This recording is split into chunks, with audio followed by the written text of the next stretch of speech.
టాలీవుడ్ లో SS Rajamouli direction లో మహేష్ బాబు నటిస్తున్న SS-29 భారీ హైప్ ని క్రియేట్ చేస్తుంది.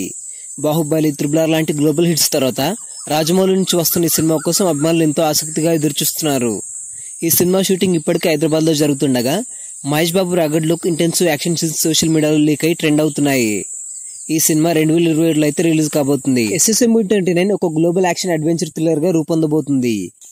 రాజమౌళి తండ్రి విజయేంద్ర ప్రసాద్ రాసిన ఈ కథ ఇండియానా జోన్స్ స్టైల్లో రియాలిటీ, మిథాలజీ, ఫిక్షన్ ను మిక్స్ చేస్తూ సాగబోతుంది. రాజమౌళి సినిమాలంటే భారీ sets, high voltage action, emotional డ్రామాతో నిండి ఉంటాయి. ఈ సినిమా కోసం మహేష్ బాబు కొత్త లుక్ లో కనిపించబోతున్నాడు.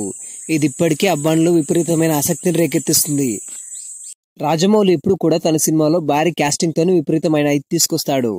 ఈ సినిమాలో కూడా హాలీవుడ్ స్టార్ ప్రియాంక చోప్రా, మలయాళ నటుడు పృథ్వీరాజ్ సుకుమారన్ కీలక పాత్రలో నటించబోతున్నారు. ప్రియాంక ఈ సినిమా కోసం ఒడిషా షూటింగ్ లో పాల్గొని కొరాపుట్ లో గొప్ప ఆతిథ్యం చూశాను. ఇంకా ఎన్నో అడ్వెంచరస్ కోసం ఎదురు చూస్తున్నానని సోషల్ మీడియాలో పోస్ట్ చేసింది. పృథ్వీరాజ్ కూడా ఈ సినిమాలో విలన్ రోల్ చేస్తున్నాడని టాక్ అయితే వినిపిస్తుంది. ఈ స్టార్ కాస్టింగ్ సినిమాకు గ్లోబల్ అపీల్ ని తీసుకొస్తున్నాయి. తాజాగా ఈ సినిమాపై మరో ఆసక్తికరమైన టాక్ వినిపిస్తుంది.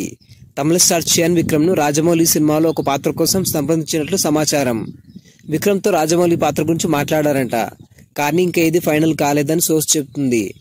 విక్రమ్ అపరిచితుడు, పొన్నియిన్ సెల్వన్ లాంటి సినిమాలతో తెలుగు ఆడియన్స్ లో మంచి గుర్తింపు తెచ్చుకున్నాడు చియాన్ విక్రమ్.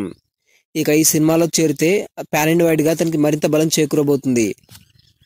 గతంలో రాజమౌళి బాహుబలి సినిమాలో కట్టప్ పాత్ర కోసం తమిళ నటుడు అయిన సూర్యను సంప్రదించాడు. కానీ సూర్య ఆఫర్ ని రిజెక్ట్ చేశాడు. ఆ పాత్ర తర్వాత సత్యరాజ్ కి బాహుబలిలో కట్టప్ పాత్ర ఐకానిక్ గా మారింది. సూర్య ఆ పాత్రను అనవసరంగా మిస్ చేసుకున్నాడన్న చర్చ ఇప్పటికీ కూడా నడుస్తుంది. దీంతో ఇప్పుడు విక్రమ్ రాజమౌళి ఆఫర్ చేసిన క్యారెక్టర్ కు ఒప్పుకుంటాడా లేదా అనేది ఆ టాపిక్ గా మారింది. విక్రమ్ గతంలో తంగాలన్, వీరధీరసురన్ సినిమాలతో ఆకట్టుకున్నప్పటికీ కూడా ఆ సినిమాలు బాక్సాఫీస్ వద్ద సరైన విజయం సాధించలేదు. దీంతో రాజమౌళి సినిమాలో చేయడం వల్ల విక్రమ్ కెరీర్ కు బూస్ట్ ఇస్తుందని అభిమానులు ఆశిస్తున్నారు. మరి ఈ సినిమా ఎలాంటి రికార్డులను తిరిగి రాస్తుందో చూడాలి.